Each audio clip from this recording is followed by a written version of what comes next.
Hello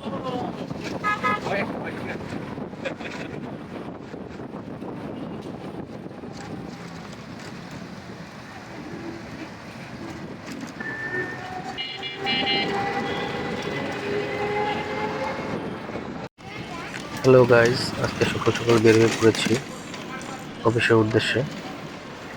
সর্বপ্রথম আগে সকালের নাস্তাটা সেরে ফেলবো। সকালের নাস্তা করার জন্য আমি যাব আমার এক পরিচিত দোকানে। তো যাওয়ার পথে শীত অনুভব হচ্ছিল। গ্রামে বর্তমানে শীতের প্রকোপটা অনেক বেশি, ঢাকা শহরে খুব কম অনুভব হয়। শীতকালটা আমার কাছে মোটামুটি ভালোই লাগে। আমি জানি না আপনাদের কাছে কেমন লাগে। আপনাদের কাছে এই শীতকালটা কেমন লাগে অবশ্যই কমেন্ট বক্সে কমেন্ট করে যাবেন। আর শীতের সকালটা আমার কাছে খুব ভালোই লাগে, কারণ ঠান্ডা ঠান্ডা অনুভব মনে হয়।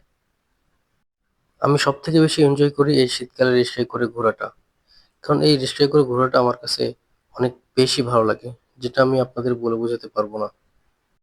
প্যাডেল চালিত রিক্সাগুলোতে শীতের সকালে ঘুরে বেড়ানোর মজাটাই অন্যরকম। ঢাকা শহরের শীতকাল এবং গ্রামের শীতকাল দুটোই ভিন্ন। গ্রামে খুব ফ্রেশ একটি বাতাস পাবেন, খুব ফ্রেশ একটি অক্সিজেন পাবেন, কিন্তু শহরে সেটি পাওয়া যায় না। আমি যেহেতু শহরে থাকি, তাই গ্রামের শীতকালকে খুব মিস করি। আপনাদের সাথে বকবক করতে করতে হোটেলের কাছাকাছি পৌঁছে গেছি। এখন সকালের নাস্তা সেরে নেব। এই হোটেলে মুখরোচক অনেক খাবার পাওয়া যায়, তাই আমি প্রায় সময় এই হোটেলেই খেতে আসি। আমি ফুড ব্লগার না, তাই আমার খাবার ভিডিওটি আপনাদের দেখাতে পারলাম না।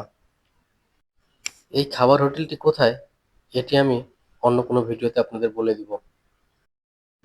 খাওয়া শেষ করে রিক্সা নিয়ে অফিসের দিকে যাওয়ার পালা। যেতে যেতে মনে হচ্ছে এক কাপ লাল চা হলে বেশ ভালোই হতো। আমার অফিসের সামনে এক বয়স্ক মানুষ প্রায় সময় লাল চা বিক্রি করে। চিন্তা করছি সেখানে গিয়ে না হয় লাল চাটা খেয়ে নিব।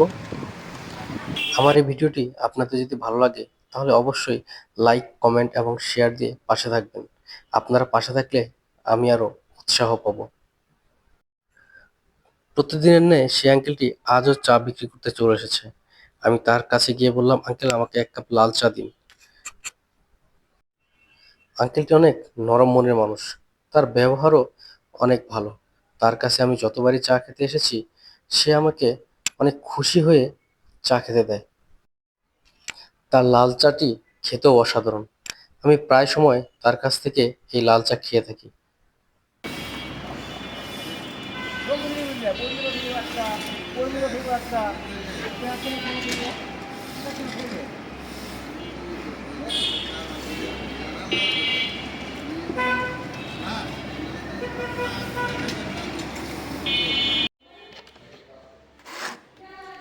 প্রতিদিন আমি যেভাবে কাজ শুরু করি, ঠিক আজও একইভাবে কাজ শুরু করেছি। অফিসে এসে আমি সর্বপ্রথম আমার যে কাজ রয়েছে সেগুলো দেখা শুরু করলাম, এবং যেহেতু আমি আমার অফিসের সবকিছুই আমি একাই দেখাশোনা করে থাকি, তো সেগুলো চেক দিচ্ছিলাম এবং সবাই ঠিকঠাক মতো কাজ করছিল কিনা সেটারও নজরদারি করতেছিলাম।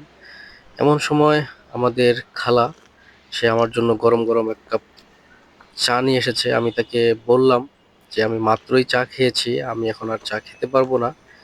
সে রিকোয়েস্ট করলো, চাটি অনেক মজা হয়েছে, আপনি খান। তার রিকোয়েস্ট আর ফেলতে পারলাম না, সেজন্য তার এই মজাদার চাটি খাচ্ছি এবং অফিসের কাজে নজর দিচ্ছিলাম। চা খাওয়া শেষ হতে না হতেই এক চ্যালেঞ্জ এসে বললো আমাকে তার সাথে বাইরে যেতে হবে তার পার্সোনাল কাজের জন্য। তো আমি তাকে বললাম কিছুক্ষণ অপেক্ষা করতে, তারপর আমি যাব। আমি চাইনিজদের সাথে দীর্ঘদিন ধরে রয়েছি এবং আমি চাইনিজ অফিসেই কাজ করি, তাই প্রায় সময় আমাকে চাইনিজদের সাথে বাইরে যেতে হয়।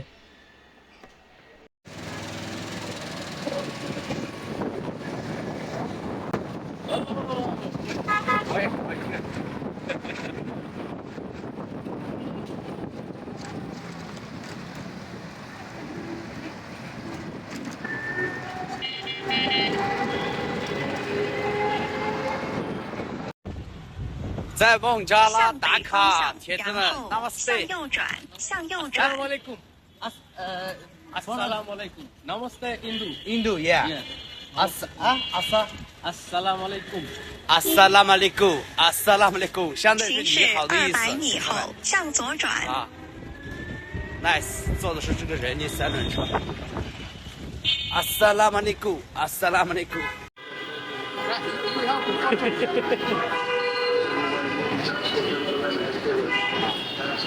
来到梦。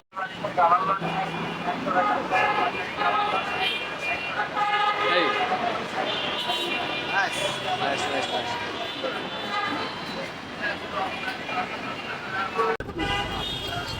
来到孟买第一大城市，看到没有？我的老铁，这边堵车全是堵车啊，然后呢，这里还是一样，我操，第一大，Go。他们这边的这个。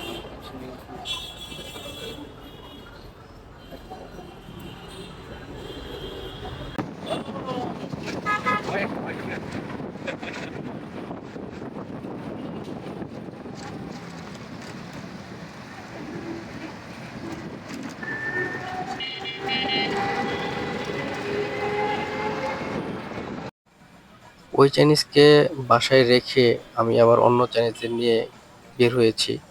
তাদেরকে আমি এয়ারপোর্টে নিয়ে যাব, তারা চায়না চলে যাবে।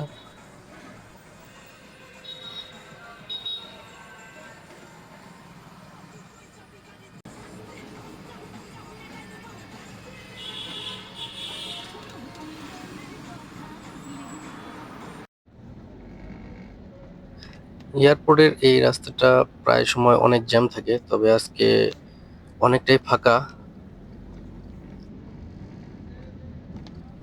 আমাকে এয়ারপোর্টে প্রতিদিনই আসতে হয়, এমনও হয়েছে দিনে 2 থেকে 3 বার আমাকে এয়ারপোর্টে আসতে হয়েছে।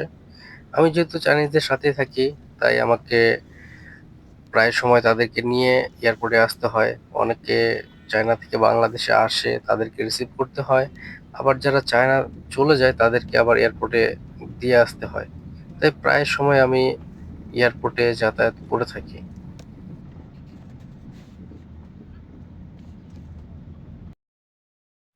আমি দীর্ঘদিন ধরে চাইনিজদের সাথে রয়েছি, চাইনিজদের সাথে কাজ করি। আর আমি মূলত পেশাদার কোনো ড্রাইভার না, আমি মাঝে মধ্যে ড্রাইভিং করে থাকি। ড্রাইভিং করতে আমার কাছে বেশ ভালোই লাগে। যারা প্রাইভেট সেক্টরে জব করেন তারা বুঝেন যে প্রাইভেট সেক্টরে জব করা কতটা কঠিন। তবে আমি ড্রাইভিং করার সময় একটা জিনিস খুব খেয়াল করেছি, যারা ড্রাইভার তাদের জীবন এতটাও সহজ না, কারণ ড্রাইভারদের অনেক বিষয় মাথায় রেখে গাড়ি চালাতে হয়। আমি অফিসিয়াল কাজের পাশাপাশি সাধারণত এই ড্রাইভিংটা করে থাকি। আর আমি আগেও বলেছি আমার এই ড্রাইভিং করতে বেশ ভালোই লাগে, কারণ এখানে ওখানে ঘুরতে যাওয়া যায়, সেজন্য আমি ড্রাইভিংটা করতে বেশ পছন্দই করি।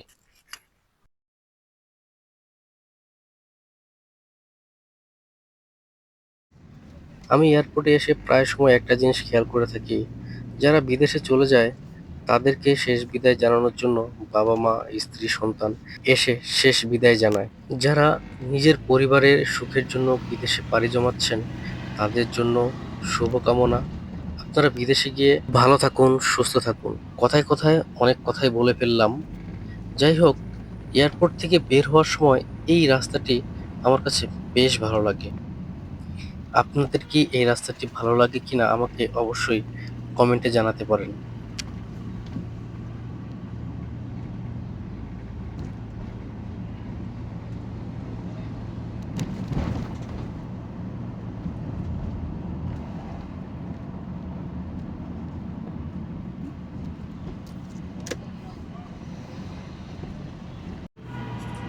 অন্যান্য দিনের থেকে আজকে রাস্তায় জ্যাম নেই বললেই চলে, কারণ প্রায় সময় যেহেতু আমি এয়ারপোর্টে যাতায়াত করি, এই রাস্তায় অনেক জ্যাম থাকে।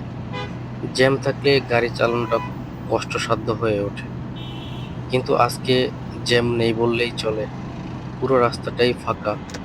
আপনার আমার অনেকেরই স্বপ্ন যদি ঢাকা শহর এভাবে জ্যাম মুক্ত শহর হতো, তাহলে কতই না ভালো হতো।